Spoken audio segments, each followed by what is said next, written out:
Assalamualaikum warahmatullahi wabarakatuh. Selamat siang teman-teman semuanya. Bertemu lagi bersama saya Emilia. Saya mahasiswa dari Universitas Riau Kepulauan, Prodi BK ya. Pada pertemuan kali ini saya ingin membahas tentang proses perkembangan bayi pada saat kehamilan sampai usianya 2 tahun. Namun sebelumnya di sini saya juga akan sedikit membahas tentang mengapa sih kita belajar psikologi perkembangan, apa sih manfaatnya kita belajar psikologi perkembangan. Baiklah teman-teman, tapi sebelumnya jangan lupa like, subscribe, and comment ya. Thank you.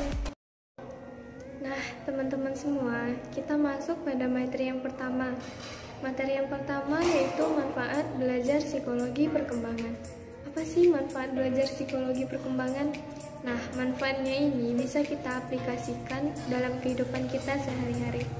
Manfaatnya yang pertama yaitu kita lebih bisa paham mengenai perilaku setiap individu yang sesuai dengan tingkat pertumbuhannya. Yang kedua, kita bisa lebih paham mengenai diri sendiri dan individu pada umumnya.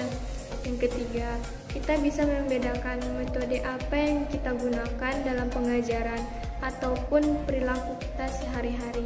Yang keempat, kita bisa paham mengenai bagaimana cara mengalahkan ego, menumbuhkan rasa empati terhadap sesama manusia. Dan manfaat selanjutnya yaitu kita bisa banyak mendapatkan pengetahuan ataupun bagaimana cara memberikan riset yang tepat pada perilaku anak nantinya. Manfaat selanjutnya yaitu kita bisa memberikan respon yang tepat terhadap perilaku anak nantinya. Itulah sekilas teman-teman semua tentang manfaat belajar psikologi perkembangan. Semoga dengan mempelajari psikologi perkembangan nantinya kita lebih paham mengenai diri sendiri ataupun lingkungan kita nantinya. Nah teman-teman semuanya, tadi kan kita udah belajar manfaat psikologi perkembangan. Sekarang kita harus tahu apa itu psikologi perkembangan. Psikologi perkembangan ini merupakan perubahan-perubahan yang dialami oleh organisme atau individu yang menuju tingkat kedewasaannya, yang berlangsung secara sistematis, progresif, dan berkesinambungan, baik itu yang menyangkut jasmani maupun rohaninya. Di sini perkembangannya bisa berupa perkembangan fisik, kognitif, sosial, dan emosional. Nah teman-teman semuanya, sekarang kita akan membahas fase perkembangan infansi secara fisik. Pada 3 hari pertama setelah kelahirannya, berat badan bayi akan menurun 5-7% dari berat ia lahir, tetapi biasanya tidak lebih dari 10%. Ketika lebih dari 10% berat badannya menurun, maka para orang tua wajib memeriksanya kembali ke dokter. Ketika berat badan bayi itu menurun 5-7%, itu merupakan hal yang wajar.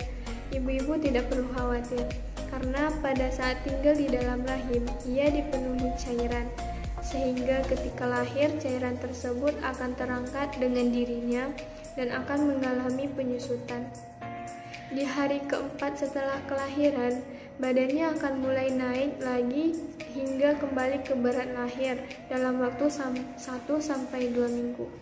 Setelah itu, bayi akan mengalami yang namanya growth spurt, di mana terjadi percepatan pertumbuhan sehingga ia menjadi rewel seolah-olah meminta menyusu lebih sering. Nah, sebelumnya apa sih itu growth spurt?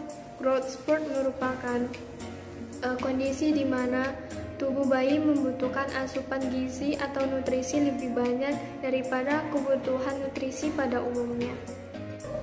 Sekarang kita lanjut akan membahas fase perkembangan infansi secara kognitif. Perkembangan kognitif anak melibatkan proses belajar yang progresif seperti perhatian, memori atau ingatan, dan logika berpikir.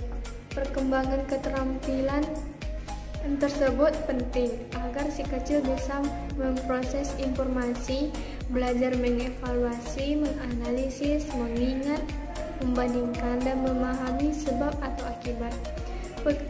Perkembangan keterampilan tersebut seringkali dikaitkan dengan faktor genetik, namun sebagian besar sebetulnya bisa dipelajari.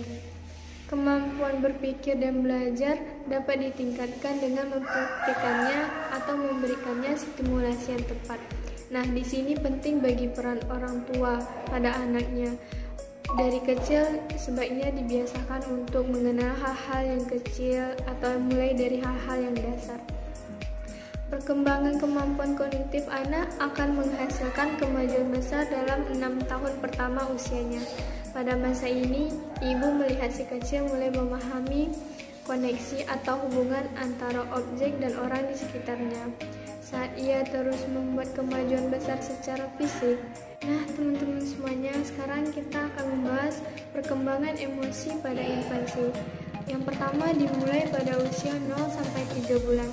Pada masa ini, bayi menunjukkan dua emosi dasar, yaitu kesal dan senang. Karena gerak fisiknya masih terbatas, ia akan menunjukkan emosinya pada saat-saat tertentu. Contohnya, ketika ia sedang lapar, ia akan merengek atau menangis. Memasuki usia 2 bulan, si kecil akan mulai merespon benda-benda yang ada di sekitarnya. Pada usia 4-7 bulan, di usia ini sistem saraf bayi akan mulai berkembang. Si kecil mulai bisa merespon hal-hal yang ada di sekitar apa yang membuatnya senang atau sedih. Contohnya, bayi akan mulai tertawa ketika digelitik ataupun akan menangis kalau sudah merasa tidak nyaman. Menariknya lagi, di sini bayi sudah bisa membedakan wajah orang tuanya. Sehingga ketika ada orang lain yang mendekatinya, ia akan menangis dan akan mencari orang tuanya karena menurutnya orang tuanya lah yang bisa memberikan kenyamanan kepada dirinya. Memasuki usia 8-12 bulan, perkembangan emosi bayi sudah semakin pesat. Sekarang dia tidak hanya mengenal emosi marah, senang, ataupun kesal saja. Namun pada usia ini dia sudah bisa mulai merasakan rasa malu, rasa takut, karena rasa cemas merupakan milestone atau pencapaian penting bagi perkembangan emosi anak. Biasanya pada usia ini anak-anak tidak mau jauh dari orang tuanya walaupun ditinggal sekejap saja. Perkembangan emosi bayi yang seperti ini biasanya membuat orang tua kewalahan. Namun bagaimanapun juga, anak atau bayi harus diberikan rasa nyaman dari orang tuanya, ataupun tunjukkan kepadanya bahwa sebagai orang tua peduli dan bisa memberikan rasa nyaman kepada bayi tersebut. Selanjutnya kita akan membahas perkembangan sosial pada bayi. Pada perkembangan ini, si kecil memang sudah bisa merespon orang lain sesaat setelah ia lahir, menikmati suara, mempelajari mimik wajah kita. Namun, ia tetap butuh waktu untuk mengembangkan kemampuan sosialnya. Dilansir dari Baby Center, kemampuan sosial si kecil memang sudah mulai saat ia bertemu kita untuk pertama kalinya. Ia akan menatap wajah kita untuk mendapatkan apa yang ia butuhkan. Awalnya mungkin hanya berupa makanan dan kenyamanan, namun kemudian ia akan meminta perhatian serta stimulasi dari Anda. Dan faktanya adalah kita adalah teman bermain pertama favorit bagi si kecil. Ketika itu terjadi, ia pun akan merasa senang saat mendengar suara, menatap wajah, dan menyentuh tangan kita. Kenyamanan dan keamanan yang ia rasakan akan memberinya kepercayaan diri untuk membangun hubungan dan berinteraksi dengan orang lain. Ia pun akan mulai bersosialisasi dengan kita atau orang-orang yang di sekitarnya.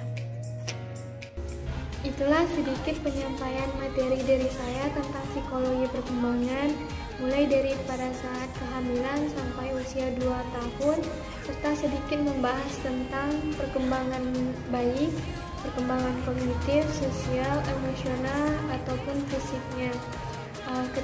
Kalau ada salah, saya mohon maaf. Terima kasih atas perhatiannya. Assalamualaikum warahmatullahi wabarakatuh. Sampai jumpa pada pertemuan selanjutnya.